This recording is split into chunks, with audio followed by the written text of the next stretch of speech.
சொத்து வழக்கிலிருந்து பவானி சிங்கை நீக்க கோரி திமுக பொதுச் செயலாளர் அன்பழகன் தாக்கல் செய்த மனு மீதான விசாரணை நாளைக்கு ஒத்திவைக்கப்பட்டிருக்கிறது. இது பற்றி எமது பெங்களூரு செய்தியாளர் பாரதிராஜா என்ன சொல்கிறார் கேட்கலாம். வணக்கம் பாரதிராஜா. திமுக பொதுச் செயலாளர் அன்பழகன் பவானி சிங்கை நீக்கணும் அப்படின்னு ஒரு மனு தாக்கல் செய்திருக்கிறாரு. அது மீது இன்று நடைபெற்ற விசாரணை, அது பற்றி விவரங்களை சொல்லுங்க பாரதிராஜா. ஜெயலலிதா சொத்து வழக்கின் மேல்முறையீட்டு மனு மீதான விசாரணை இன்று 19ஆம் நாளாக நடந்து வருகிறது. இந்த வழக்கில் அரசு தரப்பு வழக்கறிஞராக செயல்பட்டு வரும் பவானி சிங்கை இந்த வழக்கிலிருந்து நீக்க வேண்டும், அவர் முறையான அனுமதி பெற்று செயல்படவில்லை, அவர் இந்த வழக்கிலிருந்து நீக்க வேண்டும் என திமுக பொதுச் செயலாளருக்கு அன்பழகன் தரப்பில் ஒரு மனு தாக்கல் செய்யப்பட்டிருந்தது. ரிட் அப்பீல் மனு தாக்கல் செய்யப்பட்டிருந்தது. இந்த மனு மீதான விசாரணை இன்று கர்நாடக உயர்நீதிமன்ற தலைமை நீதிபதி DH வகேலா மற்றும் உஞ்சிக்கேரி முன்னிலையில் விசாரணை வந்தது.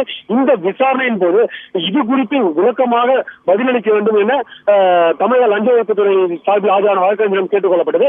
அப்போது அவர் அளித்த பதிலில் இந்த வழக்கை பொறுத்த மட்டும் அதாவது எதிர்வாதி நாங்கள் தான் இதை மேல்முறையீடு செய்தோம், எனவே எங்களுக்கு இந்த வழக்கில் அப்பீல் செய்வதற்கான, அதாவது மேல்முறையீடு செய்வதற்கான அனைத்து அதிகாரங்களும் உள்ளது என்ற ஒரு வாதத்தையும் பதிவு செய்தார். மேலும் 28 சட்டப்பிரிவு 28 எங்களுக்கு இதில் நேரடியாக அரசு வழக்கறிஞரை நியமிக்க அதிகாரம் உள்ளது என்ற ஒரு வாதத்தையும் பதிவு செய்தார்.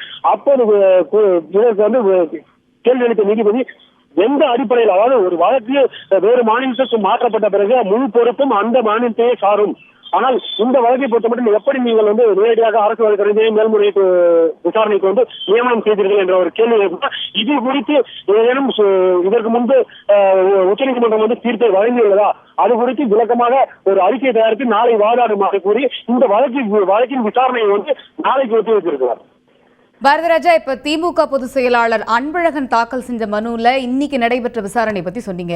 இப்ப சசிகலா தரப்புல அவருடைய வழக்கறிஞர் பசந்த்குமார் இன்னைக்கு என்னென்ன வாதங்களை முன் வச்சிருக்காரு? இந்த வழக்கில் இரண்டாவது குற்றவாளியாக சேர்க்கப்பட்ட சசிகலா சார்பில் இன்று 4வது நாளாக வாதம் நடந்து வருகிறது.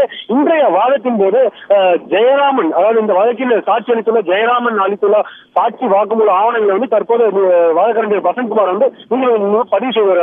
அது இந்த வழக்கிற்கும், அதாவது இந்த வழக்கில் குறிப்பிட்ட நிறுவனருக்கும் சசிகலாவுக்கும் எந்த விதமான தொடர்புகள் உள்ளது என்பது குறித்து ஜெயராமன் அளித்த சாட்சியங்களை தற்போது அவர் நீதிபதி பதிவு செய்து வருகிறார்.